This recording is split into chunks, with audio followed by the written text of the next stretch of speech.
Yo, what's up guys, welcome back for another YgoPro duel video. Next match, Cross-Banlist Cup. Finally, still 3 matches remaining and then we can finally start with the top 16 cutoff. The last match here in Group G and then 2 matches left in Group H as you see here. The match of today is first of all Chronomaly versus Hero Beat. You know, Chronomaly is from 2014 and Hero Beat of course from 2012. Chronomaly, as you see here, this should be an OCG decklist from back in those times, 2014, with the artifact engine at its prime, by the way.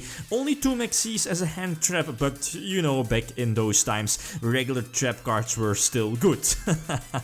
Anyway, using Sanctum, of course, triple Sanctum, triple Ignition. Ignition is such a good card here in this particular tournament. I mean, any form of disruption, spell and trap disruption, together with the triple mystical space typhoon, by the way, is so strong against an opponent like Venti's Emptiness, Royal Oppression, since those cards have it has been proven in the past that those cards are game stealers, and this deck definitely has a big weapon in the form of both, you know, Mystical Space Typhoon and Ignition in the main deck. Let's not forget the Artifact Engine is also super clutch against a lot of older decks, since anyway, Sanctum and both, yeah, Moral Tech as well. To interrupt any of your opponent's plays is so disgusting. Pair that up with something like a Stratos here with Chronomaly Disc and built-in Monster Exceed Failure, Effect Failure, you know, the rock type. The deck is so good. Second list we have Hero Beat, very similar to Joji Orlando's build from, I can't remember which YCS exactly. What was it, like the 100th or the 125th YCS? Anyway, again, very similar, not the exact list. Got a couple of things from the OCG as well, with the Elemental Hero Ocean in the main deck. You know, it's just an extra target or a potential target for your Absolute Zero, the fusion here in the extra deck. But again, the powerhouse, the MVP here in this deck is of course, well, Stratos of course, but you know, Miracle Fusion, netting you the Shining, Elemental Hero, the Shining from your extra deck. But the biggest weakness of the Shining is that it can potentially miss timing to get back the 2 banished heroes back to your hand, and you know, you can arrange the chain links just like that to let the Shining miss timing. So then, you know, that's just the biggest weakness of this deck. So which deck has the advantage?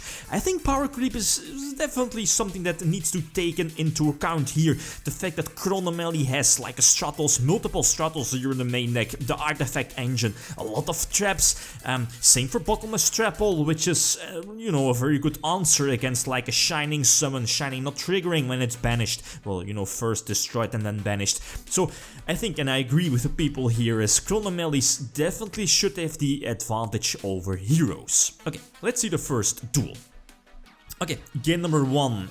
I think the opponent gets to start. Okay, so that's all good, heroes getting to start. Then again, it's good that if he just like normal summons Stratos or something like that, but it's not good if he normal summons Thunder Kings, or pretty much shutting down this entire deck. Thunder King, I mean, I do have a couple of options or a couple of outs against Thunder King. I mean, Sanctum is just one of those easy outs, easy options, but in this case, I don't have it, so I need to get to the Thunder King as fast as possible to still have a chance in this duel. So drop the Crystal Bones, I believe, potentially threatening him with the Gorgonic Guardian, rank 3 in the extra deck.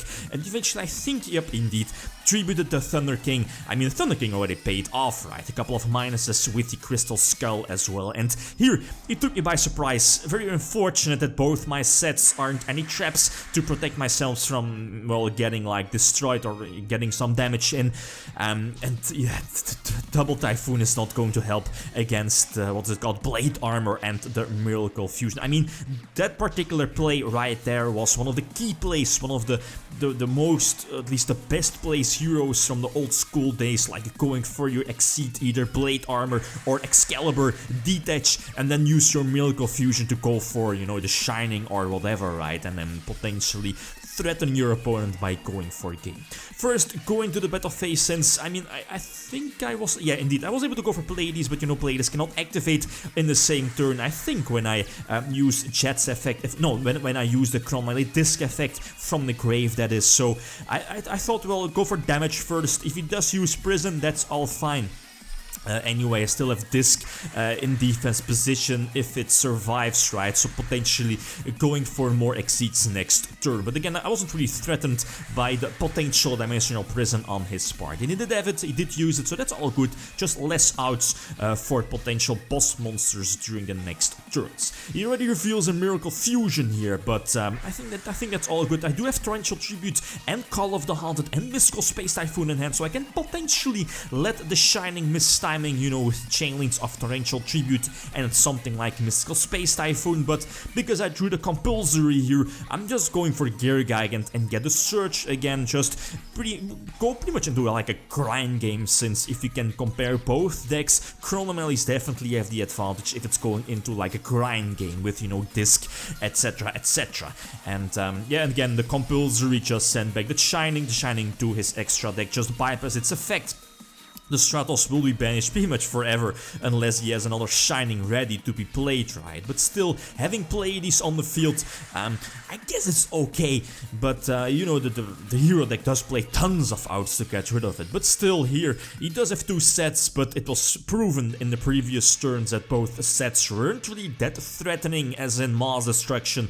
So going for Master 7 to give, you know, the previous Pleiades some extra attack power, and now I can attack for a game indeed. So game number 3, he gets to start and immediately rips over one of his MVPs, being the Skill Drain. Barbaros, that's fine, so again I do run a lot of trap cards, and again going second, something like Bottomless Trapple is useless against Barbaros, so the fact that he's threatening myself here with a 3k beat stick, it's not looking too great. Although, as I mentioned before in the beginning, this particular deck list is running Triple Typhoon, Triple Ignition, so I mean, you have so many options, or at least enough options to get rid of at least one Skill Drain, right? So now I can finally go for some artifact shenanigans using Beagle Tech and eventually Moral Tech as well.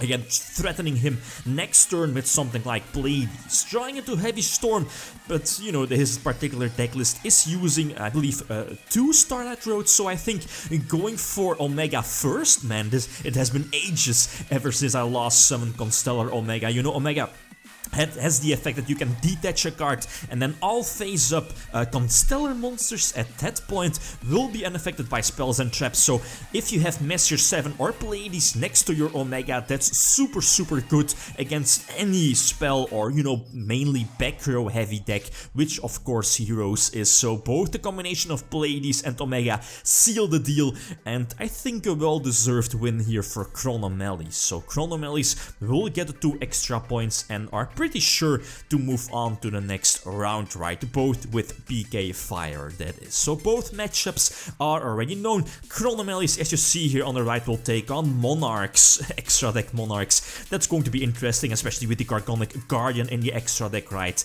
And yeah, here all the way on the bottom, we have indeed PK Fire, that it's going to take on Chaos from 2003. Again, very interesting. So the last group, Group H, feel free to leave your predictions. The next matchup should be Paleozoics versus Blood, so Destiny Heroes with Malicious Airblade Turbo featuring Plasma, that is. Okay, guys, that's it. Thanks for watching and feel free to leave a comment or like if you enjoyed the video. Lithium signing out. Peace.